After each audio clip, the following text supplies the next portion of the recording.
Hello everyone, welcome to HP exams master complete JOIT course जिसमें हम cover कर रहे हैं कंप्यूटर सेक्शन। तो ये है क्लास नंबर 1 जिसमें हम कवर करने जा रहे हैं basics of computer and computer architecture.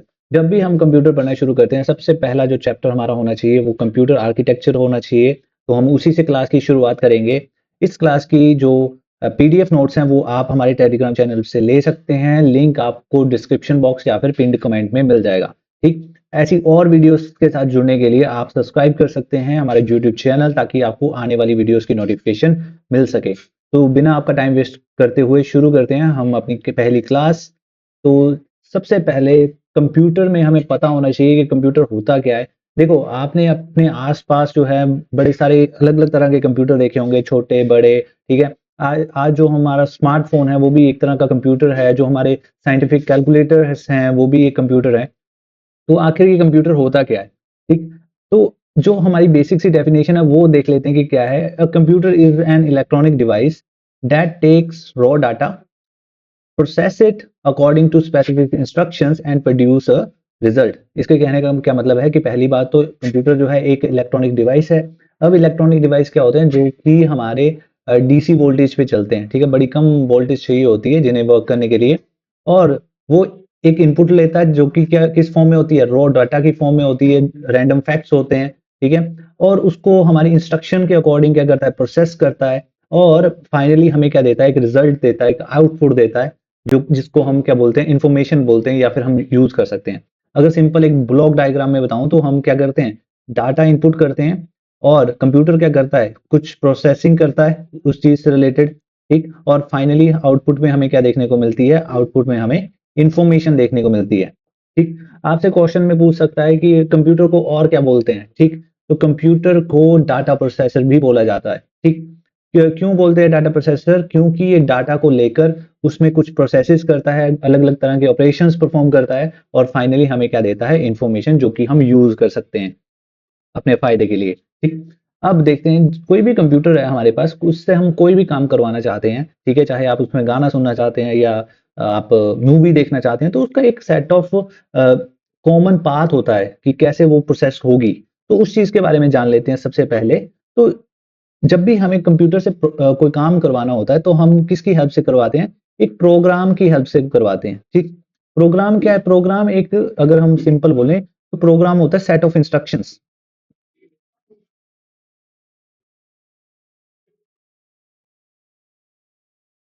जैसे अगर हम किसी बच्चे को बोलना हो कि ये काम कर दो, तो हम क्या करते हैं? उसे इंस्ट्रक्शन देते हैं। ठीक, हमें कोई भी काम करवाना हो, हम सामने वाले को क्या पास ऑन करते हैं? इंस्ट्रक्शन पास ऑन करते हैं। वैसे ही अगर हमें कंप्यूटर से काम करवाना हो तो हमें इंस्ट्रक्शन की हेल्प लेनी पड़ती है।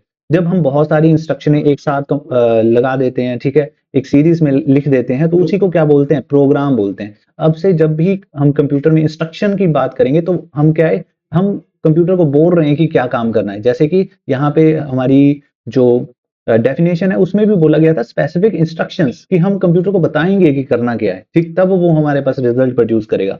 तो इंस्ट्रक्शन के लिए हमारे पास क्या होता है? एक साइकिल होता है या फिर एक पूरा सीक्वेंस होता है जो एक कंप्यूटर फॉलो करता है। अगर मैं एक कंप्यूटर का बेसिक सा ब्लॉक डायग्राम बनाऊं तो कंप्यूटर में जो मेन चीज होती है वो उसका सीपीयू होता है, जो सारे फंक्शंस परफॉर्म करता है। ठीक है, अब सीपीयू को जो भी डाटा आता है वो उसकी प्राइमरी मेमोरी से आता है, जिसको हम क्या बोलते हैं? रैम। प्राइमरी इसलिए बोलते हैं कि ये डायरेक्टली अटैच्ड होती है किससे? सीपीयू से सबसे पहले। ठीक, और भी इसमें चीजें होती है डिटेल में, अभी मैं सिर्फ बेसिक से स्टार्ट कर रहा हूँ ताकि ज्यादा हम डिटेल में ना जाएं। और उसके बाद रैम जुड़ी होती है हमारी सेकेंडरी मेमोरी से, जैसे कि आपकी हार्ड डिस्क हो गई, एसएसडी हो गई, जो कि आजकल हम यूज करते हैं। तो ये तीन चीजें होना बहुत जरूरी है हमारे पास। मान लो अब आपने जो है कंप्यूटर को बोला कि मुझे एक मूवी चला के दो। ठीक है, तो आप क्या कर दोगे? आप तो स्क्रीन पे क्लिक कर दोगे।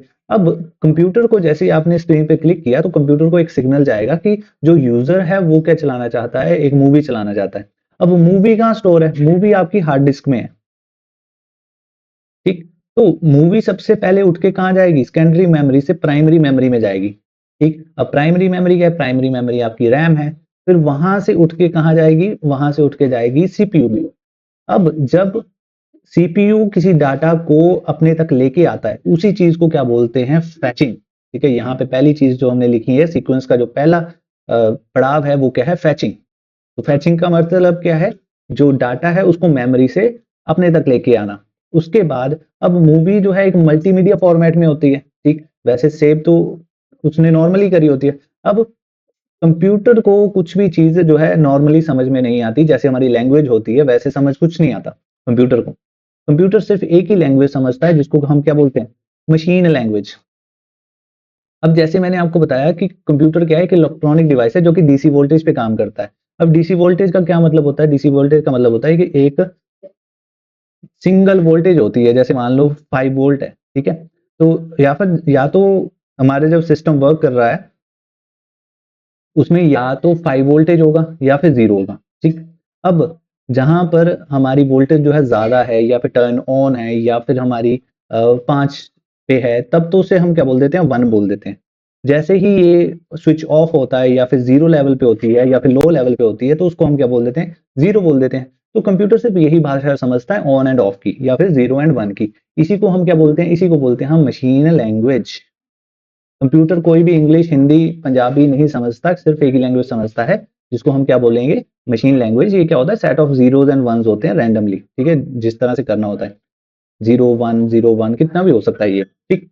अब एक फॉर्मेट से अपने समझने तक के फॉर्मेट में कंप्यूटर क्या करता है? सबसे पहले चेंज करेगा, ठीक? उसी चीज़ को क्या बोलते हैं? डिकोडिंग बोलते हैं।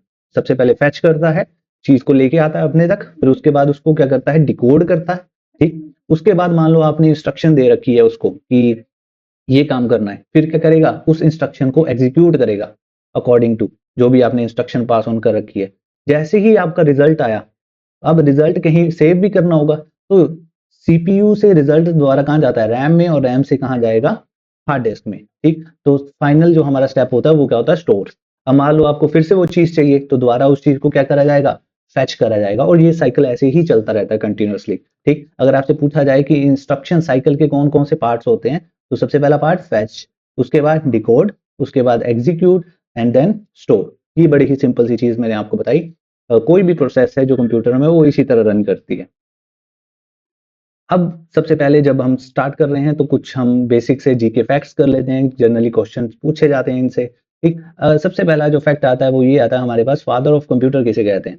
तो आंसर क्या आएगा? Charles Babbage. सबको पता ही है कि चार्ल्स बेबेज को हम क्या बोलते हैं?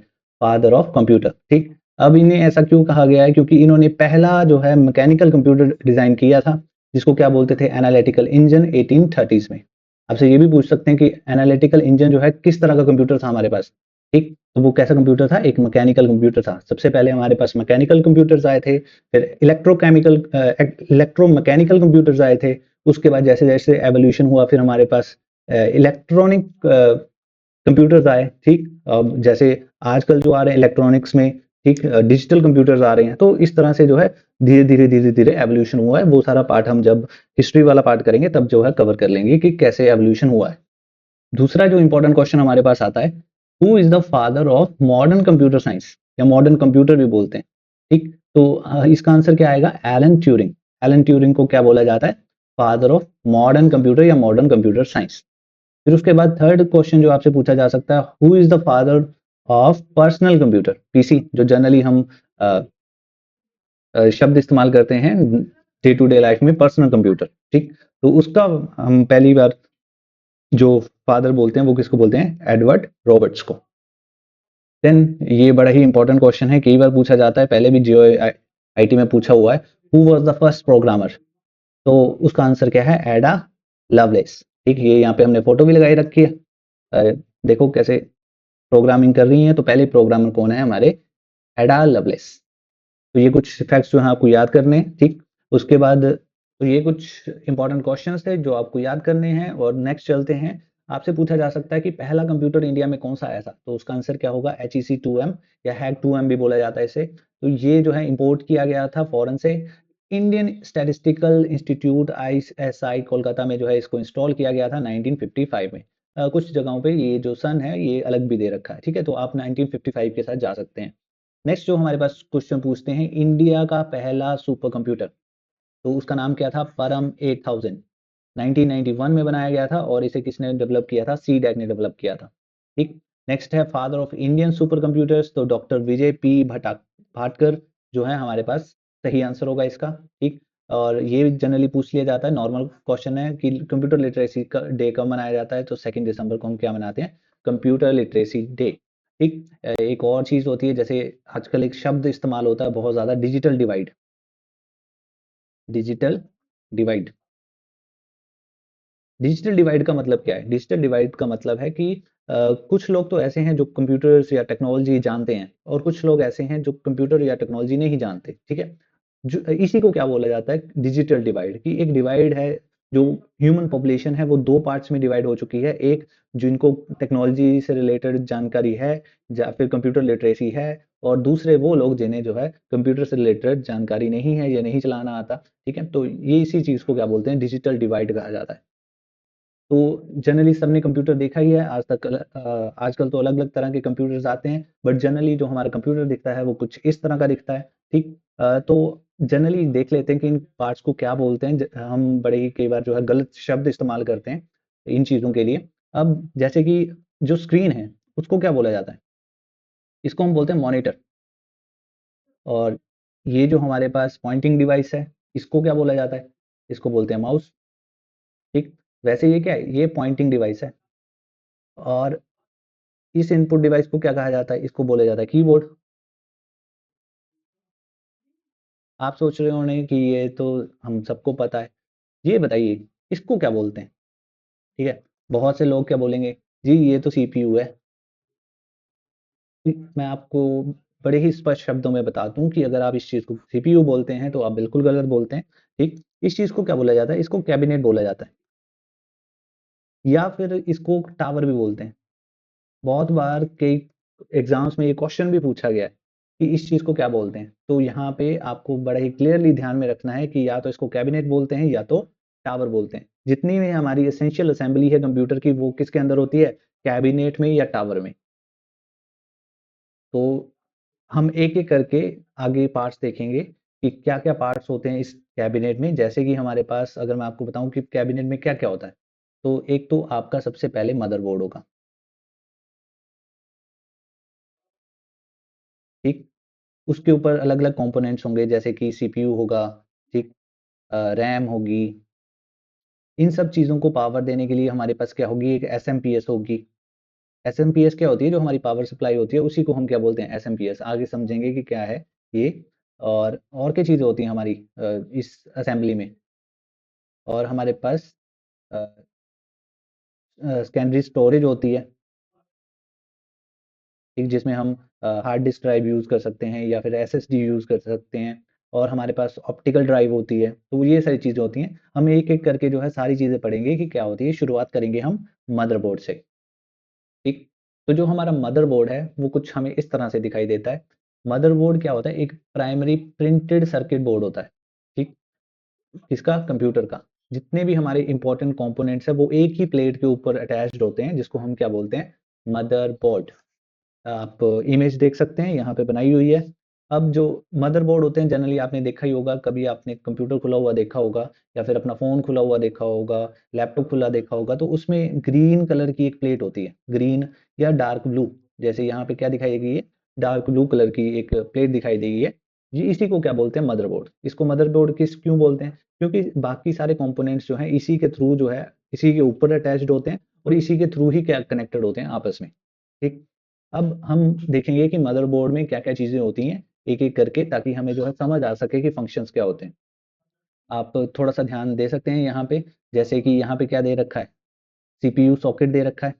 ये वाली चीज़ क्या है, सीपीयू सॉकेट। जो हमारा सीपीयू है वो कहाँ लगता है, इसी जगह पे लगता है। अभी ये खाली है, यहाँ पे सीपीयू नहीं लगा रखा। इसी चीज़ को क्या बोलते हैं, सीपीयू सॉकेट बोलते हैं। ठीक। अब जब यहाँ पे सीपीयू लग जाता है, तो जब काम करता है, जब कंप्यूटर ऑन होता है, तो सीपीयू जो है हीट जनरेट करता है। ठीक। तो उसमें प्रोसेसेस होंगी, तो ऑब्वियस सी बात है उस पे लोड जाएगा, हीट प्रोड्यूस करता है। उसी हीट को कम करने के लिए क्या किया जाता है, उसके ऊपर एक सीपीयू फैन लगाया जाता है। यहीं पे इसी जगह पे एक ऊपर से सीपीयू फैन लगता है। इसी फैन के साथ सीपीयू फैन के नीचे क्या लगा होता है, हीट सिंक लगा होता है। ठीक। ये जनरली जो है कॉपर का बना हो सकता है या किसी और मेटल का बना हो सकता है। तो इस तरह से होता है कि जो हमारा सीपीयू है, सीपीयू के ऊपर क्या लगा देंगे हम, एक कंडक्टर लगा देंगे या हीट सिंक लगा देंगे। और उसी के ऊपर क्या लगा होता है, एक सीपीयू फैन लगा होता है। एक तो नॉर्मली फैन होता है कैबिनेट में, एक सीपीयू के ऊपर भी अलग से फैन लगा होता है, उसको सीपीयू फैन बोलते हैं, ठीक। फिर आगे चलते हैं, आगे हम देख सकते हैं यहाँ पे ये व्हाइट कलर का कनेक्टर है। इसको क्या बोलते हैं, इसको बोलते हैं 20 पिन ATX पावर कनेक्टर। नाम से ही पता चलता है, पावर कनेक्टर। जो पावर है, अब मदरबोर्ड चलेगा, मदरबोर्ड को चलने के लिए पावर चाहिए, करंट चाहिए। वो करंट कौन प्रोवाइड करता है, तो वो इसी कनेक्टर से प्रोवाइड होता है, पावर कनेक्टर से, ATX पावर कनेक्टर। अभी जो है यहाँ पे ये पुराने मॉडल का है, तो यहाँ पे 20 पिन का लिखा हुआ है। अभी जो लेटेस्ट यूज होता है वो कितने का यूज होता है, 24 पिन का यूज होता है, ठीक है। ये समझ आ गया होगा आपको कि ये कौन सा कनेक्टर होता है हमारे पास, ATX पावर कनेक्टर। तो पावर हमें कहाँ से मिलती है, इस कनेक्टर से मिलती है, ठीक। उसके बाद अगर आप यहाँ देखोगे कि ये जो ब्लू सी स्लॉट्स हैं लंबे लंबे, ठीक, ये वाले जो मैंने अभी मार्क किए ब्लू स्लॉट्स, तो ये वाले, ठीक है, ये कौन से हैं, इनको बोला जाता है डी रैम मेमोरी स्लॉट्स, या फिर मेमोरी रैम स्लॉट्स भी बोलते हैं, मेमोरी स्लॉट्स भी बोलते हैं। Multiply by two, multiply by two का मतलब क्या है कि ये दो होते हैं, ठीक है, पेयर्स में होते हैं हमारे पास। जो हमारी रैम है जनरली वो पेयर्स में होती है, ठीक। अब ये जो डी रैम, हमने तो सिर्फ रैम सुना है, तो ये डी रैम क्या होता है, जो एक्चुअली जो रैम होती है वो दो तरह की होती है। एक तो होती है हमारे पास डायनेमिक रैम और स्टैटिक रैम। जब हम मेमोरी वाला पार्ट पढ़ेंगे तो हम उसमें डिटेल में डिस्कस करेंगे कि दोनों में क्या फ़र्क होता है। तो यहाँ पे हमने देख लिए रैम के लिए स्लॉट्स, तो ये है हमारे रैम वाले, ठीक। उसके बाद नेक्स्ट चलोगे आप, तो आपको यहाँ दिखेंगे ये ब्लैक से स्लॉट्स, ठीक है, जिसको क्या बोला है हमने, आईडीई कनेक्टर, ठीक है। इसके साथ भी क्या किया गया है, मल्टीप्लाई बाय टू किया गया है, मतलब ये भी क्या होते हैं, दो होते हैं, आईडीई कनेक्टर। तो ये किस चीज़ के काम आते हैं, आईडीई कनेक्टर। तो ये जो हमारे पास आईडीई कनेक्टर है, ये काम आता है हमारा हार्ड डिस्क कनेक्ट करने के लिए। जो एक्सटर्नल हार्ड डिस्क होती है उसको कनेक्ट करने के लिए क्या काम आता है, हमारा आईडीई कनेक्टर काम आता है। उसके बाद आप देख सकते हैं यहाँ पे नेक्स्ट क्या लिखा हुआ है, नॉर्थ ब्रिज, ठीक है, विद हीट सिंक। ये जो आपको सिल्वर कलर के दिखाई दे रहा है, एक्चुअली इसके नीचे क्या है, इसको ही क्या बोलते हैं, हीट सिंक, ठीक है। ये एल्यूमिनियम का बना हुआ है। अब ये क्या करता है, ये हीट को अब्जॉर्ब कर लेता है।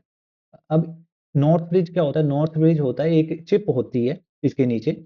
ये जो आपको सिल्वर दिखाई दे रहा है, इसके नीचे एक चिप है, ठीक है। उसी को क्या बोलते हैं, नॉर्थ ब्रिज बोलते हैं। वो क्या कि एक चिप है जो कि कम्युनिकेशन के लिए काम आती है। जैसे सीपीयू है, सीपीयू के थ्रू जो भी सीपीयू किसी से भी कम्युनिकेशन करना चाहेगा, चाहे वो रैम से कम्युनिकेशन करे या फिर हार्ड डिस्क से कम्युनिकेशन करे, तो वो किसके थ्रू करता है, वो करता है हमारा नॉर्थ ब्रिज के थ्रू।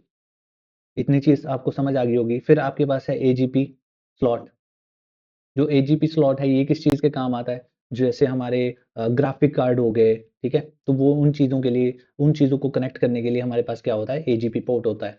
अब ये यूज़ नहीं होता, एब्सोल्यूट हो गया, खत्म हो गया है। तो नेक्स्ट जो है हमारे पास जो है क्या आता है, साउथ ब्रिज। जैसे हमने नॉर्थ ब्रिज पढ़ा, नॉर्थ ब्रिज किसके काम आता है, कम्युनिकेशन के ही काम आता है। ऐसे ही साउथ ब्रिज भी कम्युनिकेशन के लिए काम आता है। बट साउथ ब्रिज का जो मेन काम होता है, ये कम्युनिकेशन बिठाता है बिटवीन इनपुट आउटपुट डिवाइसेस। जो हमारा नॉर्थ ब्रिज है वो जो फास्ट चीजें होती हैं उनके लिए काम आता है, जैसे कि रैम है, हार्ड डिस्क है, या फिर वीडियो कार्ड से हमें कोई इनपुट चाहिए, तो हम नॉर्थ ब्रिज के थ्रू कम्युनिकेशन करेंगे।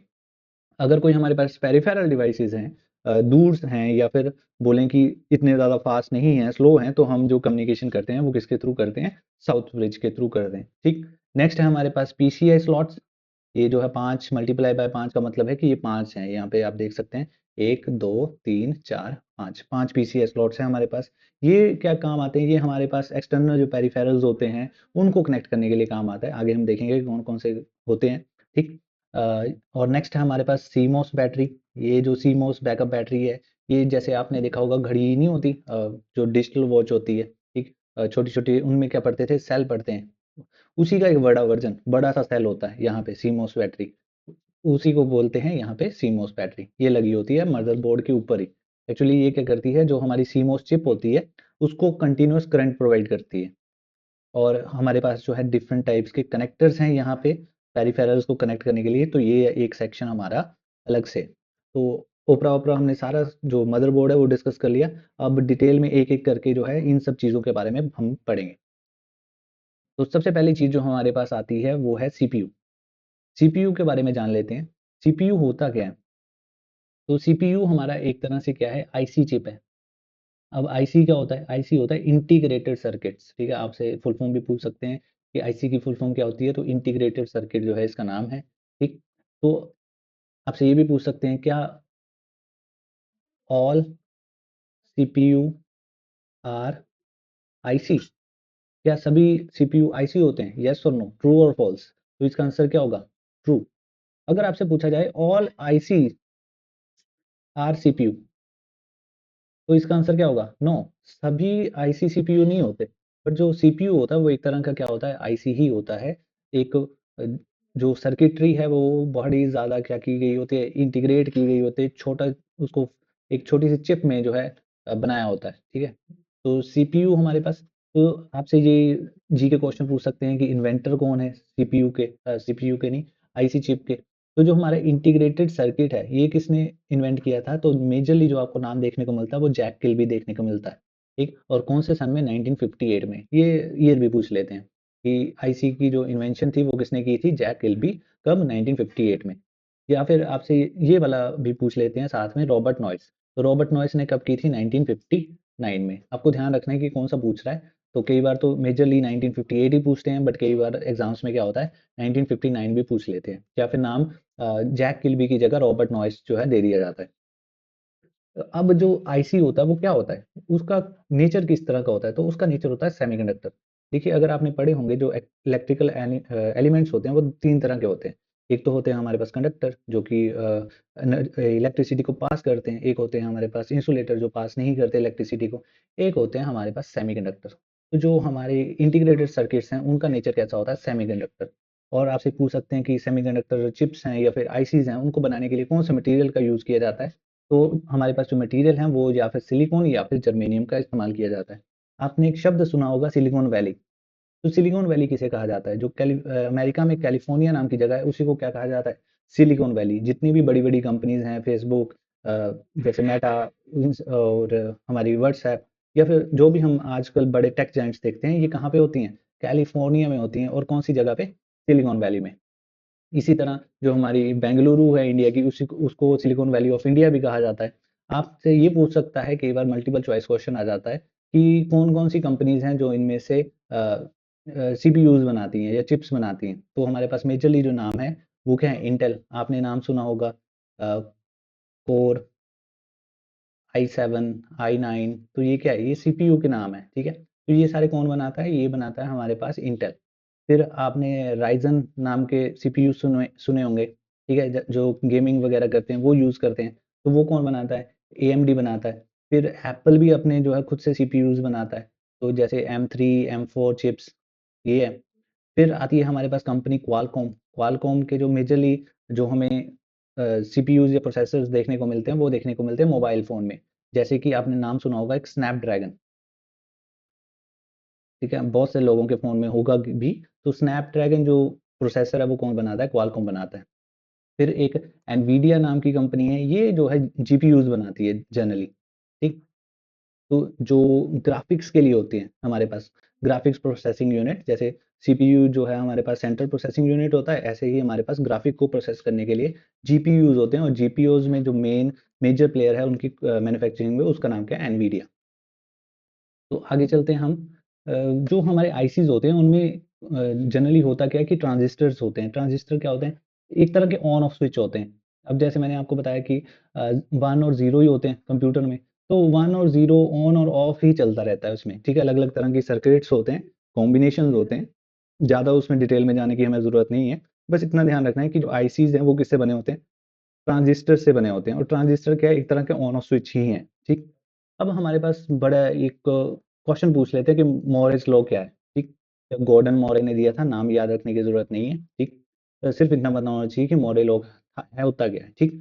तो ये जो लॉ है ये क्या बोल रहा है? ये बोलता है कि जो नंबर ऑफ ट्रांजिस्टर्स हैं एक चिप में, वो क्या हर 2 साल में क्या हो जाते हैं? डबल हो जाते हैं। मान लो आपने एक चिप लिया, ठीक? इस तरह से। अब जैसे अगर आपको पता होगा कि जब ये प्रोसेसर्स बनने शुरू हुए, जैसे कि यहाँ पे लिखा हुआ है, जो फर्स्ट कमर्शियल माइक्रो प्रोसेसर था उसका नाम क्या था? इंटेल 404, जो कि 1971 में आया था और एक 4 बिट प्रोसेसर था। तो जब ये प्रोसेसर आने शुरू हुए तो ये बड़े ही ज़्यादा बड़े थे। जो फॉर एग्ज़ाम्पल इस तरह से। फिर अब आप क्या देख रहे हैं कि धीरे-धीरे क्या होते जा रहे हैं, जो हमारी टेक्नोलॉजी है वो छोटी होती जा रही है। और जो नंबर ऑफ ट्रांजिस्टर्स हैं, जो एक्ज़िस्ट कर रहे हैं एक एरिया में, वो क्या होते जा रहे हैं? बढ़ रहे हैं। बट जो एरिया है चिप का वो क्या होता जा रहा है? कम होता जा रहा है। तो मोरे लॉ हमारे पास यही बोलता है कि जो नंबर ऑफ ट्रांजिस्टर्स हैं एक चिप में वो हर 2 साल में क्या हो जा रहे हैं, लगभग डबल हो जा रहे हैं अप्रॉक्सिमेटली। ठीक, जो सीपीयू है उसको क्या बोला जाता है, ब्रेन ऑफ कंप्यूटर बोला जाता है, एक जनरल से स्टेटमेंट है। ठीक, अगर आप जो है स्पीड मेजर करना चाहते हैं सीपीयू की, तो सीपीयू की जो स्पीड है वो किस में नापी जाती है, हर्ट्ज में नापी जाती है। शुरुआत में जो है हर्ट्ज में नापी जाती थी, अब जो है मेगा हर्ट्ज या गीगा हर्ट्ज में नापी जाती है, क्योंकि स्पीड जो है बहुत ज़्यादा हो गई है। ठीक, अगर आपसे स्पीड मेजरमेंट तो बोलता है, कई बार क्लॉक स्पीड भी बोल देता है इस शब्द को, कि क्लॉक स्पीड किसमें नापी जाती है, तो हर्ट्ज, मेगाहर्ट्ज या गीगाहर्ट्ज में ये नापी जाती है हमारे पास। हमारे पास और भी कुछ यूनिट्स होते हैं, आगे जाके जो है हम उनको डिस्कस करेंगे। अब देखते हैं नॉर्थ ब्रिज। वैसे तो हमने देख ही लिया है इमेज में, एक बार दोबारा दिखा देता हूँ। नॉर्थ ब्रिज कहाँ है, ये वाला पार्ट जो है हमारा नॉर्थ ब्रिज है। अब नॉर्थ ब्रिज क्या है, north bridge the high speed controller, ध्यान रखने वाली बात है, ये हाई स्पीड कंट्रोलर है। The north bridge is responsible for communication between CPU and the fastest component of the computer. जैसे कि हमारे पास हो गया रैम। ठीक, अब यहाँ क्या है कि जब हमें हाई स्पीड कनेक्टिविटी चाहिए होती है सीपीयू के साथ किसी चीज़ की, तो हम कौन सी चिप यूज़ करते हैं, नॉर्थ ब्रिज यूज़ करते हैं। अब जैसे अब नए कंप्यूटर्स हैं, उनमें क्या है, हमने नॉर्थ ब्रिज को ख़त्म कर दिया है। नॉर्थ ब्रिज किस में होता है, सीपीयू में ही होता है, बाहर अलग से नहीं बनाते। और ये क्या होता है, डायरेक्टली कनेक्टेड टू सीपीयू। अगर आप देखेंगे ध्यान से यहाँ पे, तो ये वाला सीपीयू सॉकेट है, इसी के पास जो है हमारा नॉर्थ ब्रिज है, दूर नहीं है। साउथ ब्रिज दूर है। अब हमें क्या चाहिए, ज़्यादा से ज़्यादा स्पीड चाहिए, तो हम इसको पास में बनाएंगे। तो हमारा जो सीपीयू सॉकेट के साथ ही लगा होता था नॉर्थ ब्रिज, अब नहीं होता। अब देखो आगे, directly connect to the CPU, और ये क्या होता है, हाई स्पीड कंट्रोलर होता है। इतनी दो चीज़ें जो आपने ध्यान में रखनी है। ठीक, दूसरा चलता है आगे साउथ ब्रिज। साउथ ब्रिज क्या है, इनपुट आउटपुट कंट्रोलर। ध्यान में रखेंगे, वो हाई स्पीड कंट्रोलर है, और इसको क्या बोला जाता है, input output controller. South bridge handle all the slower peripheral functions of the computer. जितने भी पेरिफेरल्स आपके कनेक्ट होंगे वो किसके थ्रू कनेक्ट होंगे, साउथ ब्रिज के थ्रू कनेक्ट होंगे। इसी वजह से इसको इनपुट आउटपुट कंट्रोलर हब भी बोला जाता है। आपसे पूछ सकता है कि इनपुट आउटपुट कंट्रोलर हब किसको बोलते हैं, तो आंसर क्या होगा, south bridge. Next, IDE connector मैंने दिखाया था आपको अभी पीछे। आईडी की जो फुल फॉर्म है वो क्या है, इंटीग्रेटेड ड्राइव इलेक्ट्रॉनिक्स। और ये किस चीज़ के काम आता है, कनेक्ट करने के, हार्ड डिस्क ड्राइव कनेक्ट करने के काम आता है। ठीक, पहले जो है इसका ज़्यादा यूज़ करते थे, अब इसका यूज़ जो है कम करते हैं इस कनेक्टर का हम। फिर हमारे पास रैम स्लॉट्स हैं। जो रैम है, या उसको डी रैम स्लॉट भी बोलते हैं। डी से क्या मतलब होता है, डी का मतलब होता है डायनामिक, हमने पहले बताया है, आगे इसके बारे में डिस्कस करेंगे। मोस्ट जो मॉडर्न कंप्यूटर्स हैं उनमें DDR4 या DDR5 टाइप के जो स्लॉट्स यूज़ किए जाते हैं। ठीक, ये आपने सुना होगा, अगर कभी रैम परचेज की है तो वहाँ पे होता है कि आपको कौन सी तरह की रैम चाहिए, DDR4 रैम चाहिए या DDR5 रैम चाहिए। जो DDR की फुल फॉर्म क्या है, वो क्या है, डबल डाटा रेट। और ये जो 4 है और 5 है, ये क्या वर्जन का नाम है, ठीक, DDR4 पुराना है, DDR5 जो है न्यू है। और ये क्या है हमारे पास, ये आपसे पूछा जा सकता है कि DDR की फुल फॉर्म क्या होती है, तो डबल डाटा रेट अभी याद कर लेंगे, आगे भी आएगा ये मेमोरी वाले चैप्टर में। बट अभी से आपको थोड़ा ध्यान रखना है कि इसको क्या बोलते हैं, डबल डाटा रेट। फिर हमारे पास 24 पिन ATX पावर कनेक्टर होता है। ये क्या, मेन पावर सप्लाई कनेक्टर होता है, जो SMPS है, SMPS, switch mode power supply, switch mode power supply. अब देखो, जो हमारा कंप्यूटर में हम जो इनपुट देते हैं वो एसी देते हैं, एसी करंट, अल्टरनेट करंट देते हैं। अब ये जो स्विच मोड पावर सप्लाई है, ये इसको क्या करती है, डीसी में कन्वर्ट करती है। और डीसी जो पावर कोड है वो कहाँ कनेक्ट होती है, जाके ATX पावर कनेक्टर में कनेक्ट होती है, और जो पावर मिलती है सारे के सारे मदरबोर्ड को। पुराने कंप्यूटरों में 20 पिन की कनेक्टिविटी होती थी, अब जो नए बोर्ड्स हैं वहाँ पे 24 पिन का कनेक्टर यूज होता है। इसके साथ हमारे पास कुछ पोर्ट्स हैं, कुछ पुराने पोर्ट्स हैं, कुछ आजकल जो स्टैंडर्ड पोर्ट्स हैं वो हैं। एक हमारे पास पोर्ट होता था PS2 पोर्ट, जो पहले से कंप्यूटर यूज़ कर रहे हैं उनको पता होगा कि PS2 पोर्ट क्या होता है। तो ये गोल गोल कनेक्टर होता है 6 पिन का। तो इमेज देख लेते हैं हम कि कैसा है। ये देख सकते हैं आप यहाँ पे, नीचे की तरफ एक ग्रीन कलर का है और एक पर्पल कलर का है। इसको बोलते हैं PS2 कनेक्टर। अब ये PS2 कनेक्टर किस चीज़ के काम आता है? ये काम आता है कीबोर्ड और माउस कनेक्ट करने के लिए। जो पर्पल कलर का है वो किसको कनेक्ट करने के काम आता है? कीबोर्ड को। और जो ग्रीन कलर का है वो किसको कनेक्ट करने में काम आता है? माउस को। तो इतनी चीज़ जो है आपको ध्यान में रखनी है। अब ये यूज़ नहीं होता, अब तो हम यूएसबी वाले ही यूज़ करते हैं, बट ये पहले होता था यूएसबी से पहले। फिर हमारे पास क्या है, हमारे पास यूएसबी है, सारे यूज़ करते हैं। इसकी फुल फॉर्म क्या होती है, यूनिवर्सल सीरियल बस। इसको डेवलप करने वाले पर्सन कौन थे, मिस्टर अजय भट्ट। ये जो है इंडियन अमेरिकन ओरिजिन के साइंटिस्ट थे जिन्होंने इसको इन्वेंट किया था और बाद में सेल आउट कर दिया था इंटेल को। इंटेल ने जो है इसको ओपन सोर्स रखा है, कोई भी इससे रॉयल्टी चार्ज नहीं करता, इसी वजह से जो है हम फ्रीली इसको यूज कर पाते हैं और एज अ स्टैंडर्ड काम करता है। जनवरी 2025 में अजय भट्ट को जो है इंडियन गवर्नमेंट ने पद्मश्री से नवाजा था, पद्मश्री दिया था। ठीक। अब जो हमारे पास यूएसबी है, कुछ अलग अलग तरह के हमें देखने को मिलते हैं, जैसे यूएसबी ए, बी, सी या फिर माइक्रो। यहाँ पे आप इमेज देख सकते हैं कि ए कौन सी होती है, जो हमारी नॉर्मल वाली है। ठीक। उसको क्या बोलते हैं, यूएसबी ए टाइप। फिर एक बॉक्स टाइप होती है हमारे पास जो जनरली प्रिंटर्स में देखने को मिलती है हमारे पास, उसको क्या बोलते हैं हम, यूएसबी बी।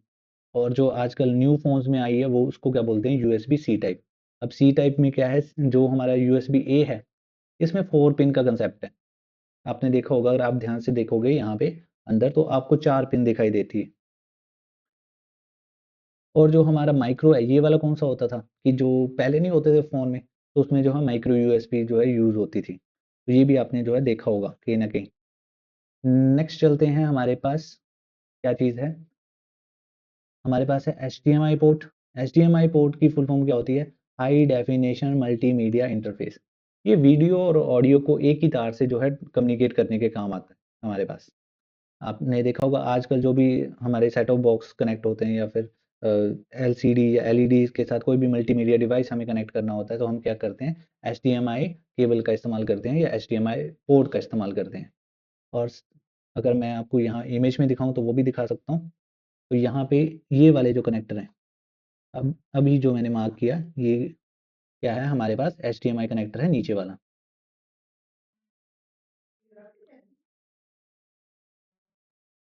नेक्स्ट है लैन कनेक्टर। लैन कनेक्टर जो है, इसी को इथरनेट पोर्ट भी कहा जाता है। ये किस चीज़ के काम आता है, कंप्यूटर को वायर्ड इंटरनेट कनेक्शन से कनेक्ट करने के काम आता है। जो इसके सॉकेट्स होते हैं उनको दो तरह के कनेक्टर्स लगते हैं, एक तो RJ45 या फिर RJ11। आपको ये याद रखना है कि जो इथरनेट पोर्ट है वहाँ पे कौन कौन से कनेक्टर्स लग सकते हैं, RJ45 या RJ11। इनमें नंबर ऑफ वायर्स का जो डिफरेंस होता है, जनरली देखने में जो है सेम ही लगते हैं ये वाले। तो यहाँ पे अगर इमेज में दिखाऊं तो ये जो है हमारे पास, ये वाला जो पोर्ट है, ये हमारे पास इथरनेट पोर्ट है।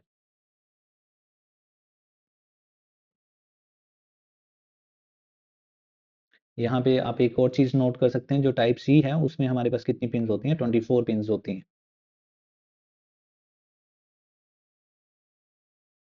नेक्स्ट है हमारे पास सीमोस बैटरी।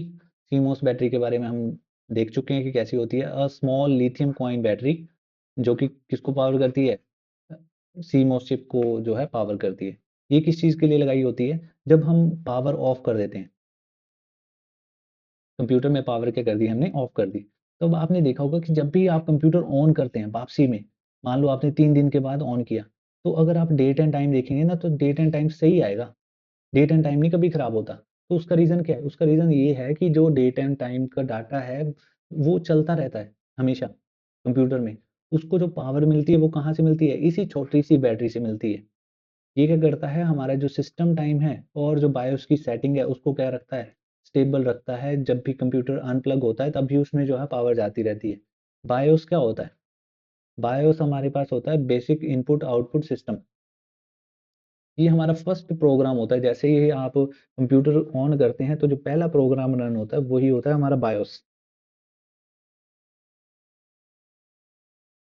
और नेक्स्ट हमारे पास है एक्सपेंशन स्लॉट्स या पीसीआई स्लॉट या फिर एजीपी स्लॉट। हमें जस्ट थोड़ी सी इसकी थोड़ी सी यही पता होनी चाहिए कि इसकी फुल फॉर्म क्या होती है, जैसे पेरिफेरल कंपोनेंट इंटरकनेक्ट। जो पीसीआई स्लॉट है इसकी फुल फॉर्म क्या है, पेरिफेरल कंपोनेंट इंटरकनेक्ट। जब हमें दूसरे जो पेरिफेरल्स हैं, एक्चुअली मैंने पेरिफेरल का मतलब नहीं बताया, जितने भी हमारे इनपुट डिवाइस हैं या आउटपुट डिवाइस हैं या स्टोरेज डिवाइस हैं, इन्हीं को क्या बोलते हैं, पेरिफेरल्स बोलते हैं हम, जो एक्सटर्नली कनेक्ट होते हैं किससे, कंप्यूटर से। आगे एजीपी। एजीपी क्या होता है, एक्सेलरेटेड ग्राफिक्स पोर्ट। एजीपी जो है अब यूज़ नहीं होता, पहले जो है यूज़ होता था। अब इसकी जगह क्या यूज़ करते हैं, इसकी जगह यूज़ करते हैं हम पीसीआई एक्सप्रेस X16 स्लॉट। अब ये जो स्लॉट है इसी में हमारे क्या लगते हैं, ग्राफिक्स कार्ड। पहले जो है हम ए जीपी पोर्ट का इस्तेमाल करते थे, अब हम जो है ग्राफिक्स कार्ड जो है पीसीआई एक्सप्रेस स्लॉट में ही लगा लेते हैं। उसके बाद आप हमने अब हमने इतनी सारी चीज़ें देखी कि जो सीपीयू है वो अलग-अलग चीज़ों से कम्युनिकेट करता है, ठीक है? अलग-अलग चीज़ों से जुड़ा होता है। डाटा जो है अलग-अलग चीज़ों से सीपीयू तक लेके आया जाता है। बट ये आता कैसे? हवा में तो आता नहीं है। तो जो कम्युनिकेशन का मीडियम है, उन्हीं को क्या बोला जाता है? बसेस बोला जाता है। अगर हम इमेज देखें तो इमेज में आपको क्या दिखेगा कि पतले ये जो हमारे पास इसकी फुल फॉर्म क्या होती है, प्रिंटेड सर्किट बोर्ड।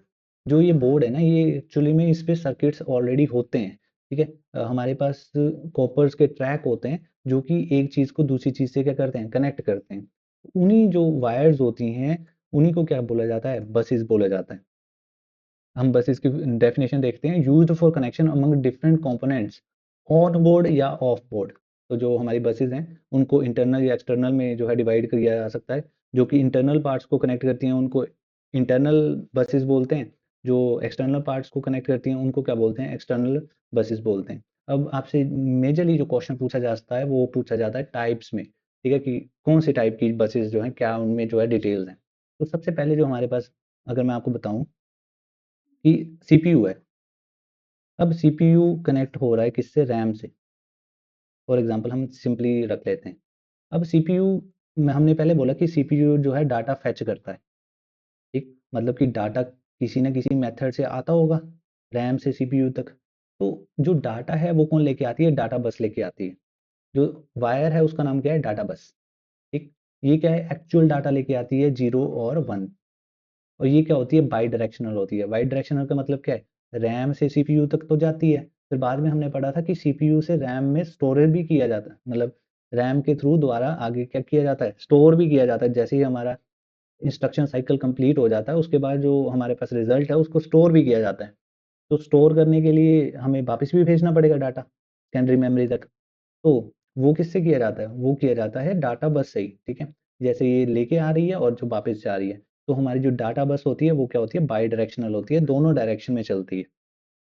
अब क्या होता है कि हमारे पास विड्थ होती है, विड्थ ऑफ बस, मान लो हमारे पास सीपीयू है और सीपीयू के साथ हमारे पास इस तरह से जो है तारें लगी हुई हैं। ये सारी हमारे पास डाटा बस है। जो इनकी विड्थ है ना, कि नंबर ऑफ वायर्स कितनी है, ठीक है, मान लो आपके पास 32 वायर्स हैं, तो विड्थ कितनी हो गई, 32 हो गई। इसी तरह 64 भी हो सकती हैं, जैसे यहाँ पे एग्जाम्पल ले रखा है 64 बिट, तो उसका मतलब क्या होगा कि 64 हमारे पास वायर्स हैं। क्या डिटरमाइन करती है कि how much data a computer can move at once, कि एक समय में कंप्यूटर कितना डाटा मूव कर सकता है। जितनी ज़्यादा विड्थ उतना ज़्यादा डाटा। अब देखो मान लो यहाँ पे 32 है, तो 32 जीरोज एंड वंस जो है एक बार में जा सकते हैं सीपीयू तक या फिर रैम तक। अगर ये कम हो जाए, मान लो 16 हो जाए, तो ऑब्वियस सी बात है कि जो डाटा है वो कम हो जाएगा।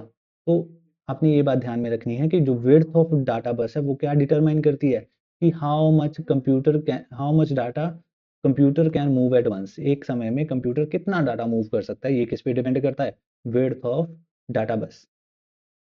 अब देखो नेक्स्ट क्या है हमारे पास, एड्रेस बस। मान लो कहीं से रैम डाटा लेके आई। अब हमें पता भी तो होना चाहिए कि वो डाटा भेजना कहाँ है। उसका एड्रेस पता होगा तभी तो हम भेजेंगे उसको स्टोर करने के लिए। तो उस चीज़ के लिए इस्तेमाल किया जाता है एड्रेस बस का। इसमें क्या होता है, इसमें इंफॉर्मेशन होती है about where data need to go, data जाना कहाँ चाहिए। ये चीज़ का जो एड्रेस होता है, इंफॉर्मेशन होती है, वो किसके थ्रू ट्रैवल करती है, एड्रेस बस के थ्रू। अब देखो यहाँ पे अब रैम से डाटा उठ के आएगा सीपीयू में, ये तो श्योर ही है, ठीक। उसके लिए एड्रेस नहीं चाहिए, पता है कि सीपीयू एक ही जगह है, वहाँ पे एड्रेस नहीं चाहिए। बट सीपीयू से जब रैम में जाएगा डाटा, चाहे टेम्परेरी जाए, तब तो हमें पता होना चाहिए ना कि रैम में कहाँ स्टोर करना है। तो इसलिए जो कई बार क्वेश्चन पूछते हैं कि कौन सी बस जो है रैम से एसोसिएटेड है हाईली, तो आंसर क्या आएगा, एड्रेस बस। और ये क्या होती है, हमें सिर्फ यूनिडायरेक्शनल होती है, एक ही डायरेक्शन में होती है, सिर्फ सीपीयू से रैम की तरफ। और इसकी भी विड्थ होती है। फॉर एग्जांपल जैसे यहाँ पे बोला है, width of address bus determine the maximum RAM computer can support. तो जो विड्थ है, जैसे विड्थ का मतलब क्या है, नंबर ऑफ लाइंस, जो नंबर ऑफ वायर्स हैं हमारे पास जो दोनों को कनेक्ट करती हैं। वो डिटरमाइन करेगी कि मैक्सिमम रैम कितनी सपोर्ट कर सकती है। जैसे मान लो हमारे पास 16 लाइनें हैं, इस तरह से रख लिया मैंने 16 लाइनें। तो जो मैक्सिमम कैपेसिटी हो सकती है ना वो कितनी होगी, 2 16 ही हो सकती है रैम की जो मैक्सिमम कैपेसिटी है। 2 कहाँ से आया, 2 इसलिए आया क्योंकि ऑप्शंस हमारे पास 2 हैं, 2 ही ऑप्शंस हैं, या तो हम 0 स्टोर कर सकते हैं या फिर 1 स्टोर कर सकते हैं। ठीक, तो जो हमारे पास मैक्सिमम कैपेसिटी हो जाती है वो 2 की पावर हो जाती है। मान लो यहाँ पे 62 वायर्स होती, तो मैक्सिमम कैपेसिटी क्या हो जाती, 2 64। अब देखो जब हम इसे सॉल्व करेंगे ना तो भी हमारी जो अ, हमारे पास जो रिजल्ट आएगा वो 2 का मल्टीपल ही आएगा। इसी वजह से आपने देखा होगा कि जो रैम्स होती है ना वो जनरली इसी तरह होती है, 2 GB की रैम, ठीक है, 4 GB की, 8 GB की रैम।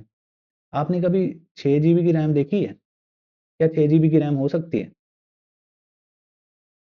कई बोलेंगे कि हाँ हमने मोबाइल फ़ोन में तो देखी है 6 GB की रैम, तो वो कैसे हो पॉसिबल हो पाता है, क्योंकि हमारे पास जो रिजल्ट आते हैं वो तो इस तरह से आते हैं। तो जो 6 GB की रैम है हमने देखा था जब हमने रैम स्लॉट्स पढ़े थे, 2 तरह के स्लॉट होते हैं, मतलब 2 स्लॉट होते हैं। एक में हम क्या लगा देते हैं, 4 GB की लगा देते हैं, दूसरे में 2 GB की लगा देते हैं। तब जाके जो हमारी 6 GB की बनती है रैम। ठीक। तो इतनी बात आपको समझ आई होगी कि width of address bus determine the maximum RAM computer can support, कि रैम का जो स्पेस हो सकता है मैक्सिमम वो किस पे डिपेंड करता है, विड्थ ऑफ एड्रेस बस पे। नेक्स्ट है हमारे पास कंट्रोल बस, ये बड़ी ही इंपॉर्टेंट जो बस है। अब देखो ये ना सारी चीज़ें जो ना कोई कंट्रोल कर रहा है। तो सीपीयू में ना हमारा एक यूनिट होता है जिसको हम क्या बोलते हैं, कंट्रोल यूनिट। वो ना सारी चीज़ों को एकदम सिंक्रोनाइज करके रखता है, एक दूसरे से तालमेल बना के रखता है। ठीक है, कब किसको काम करना है, कब किसको राइट करना है, कब किसको रीड करना है। अब आप यही देख सकते हैं कि कभी डाटा आ रहा है, ठीक है, और कभी डाटा जा भी रहा है। तो ऐसा ना हो कि दोनों साइड से एक ही समय में डाटा आ जाए और क्लैश कर जाए, तो ऐसा भी ना हो। इन सभी चीज़ों को कंट्रोल करने के लिए एक यूनिट होता है जिसको क्या बोलते हैं हम, कंट्रोल यूनिट। अब कंट्रोल यूनिट क्या भेजता है, कमांड्स भेजता है, ठीक। वो किसके थ्रू भेजता है, वो कंट्रोल बस के थ्रू भेजता है। इतनी चीज़ आपने ध्यान रखनी है कि कंट्रोल बस क्या करती है, सारी कमांड और सिंक्रोनाइज सिग्नल जो है कंट्रोल यूनिट से जाते हैं अलग अलग पार्ट्स में।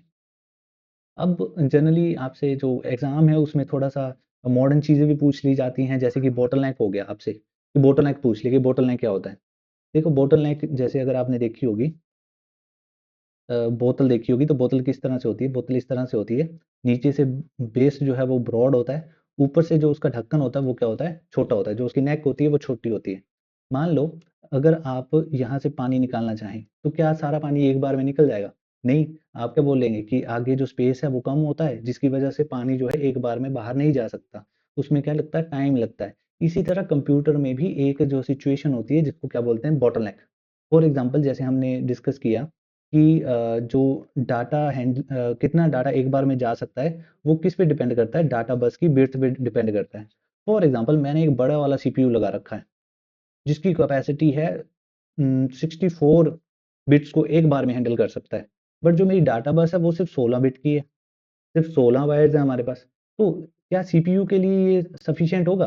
अब सीपीयू को क्या करना पड़ेगा? जब तक 64 बिट का डाटा उसके पास नहीं आ जाता, उसको क्या करना पड़ेगा? वेट करना पड़ेगा। वेट करेगा तो स्पीड क्या हो जाएगी? स्लो, और आप बोलेंगे मेरा कंप्यूटर जो है काम नहीं कर रहा। इसी चीज़ को क्या बोलते हैं? बॉटलनेक कंडीशन बोलते हैं, जब सीपीयू जो है स्लो हो जाता है हमारा, इन्हीं किसी कंडीशन की वजह से। इसी तरह होता है हॉट प्लगिंग हमारे पास। हॉट प्लगिंग एक हमारे पास बोल सकते हैं कि एक हमारे पास एबिलिटी है। आपने देखा होगा कि कई बार जो है हम क्या करते हैं, कंप्यूटर चला होता है, चले-चले से जो है पेन ड्राइव लगा देते हैं। ठीक, तो ये एफिशिएंसी है किसी चीज़ की कि हम उसे प्लग या डीप्लग कर सकते हैं विदाउट सिस्टम को क्रैश किए हुए। क्या सिस्टम क्रैश कर जाता है जैसे ही हम यूएसबी लगा देते हैं या फिर कोई वायर लगा देते हैं कंप्यूटर के साथ? नहीं, तो इसी एबिलिटी को क्या बोलते हैं? हॉट प्लगिंग बोलते हैं।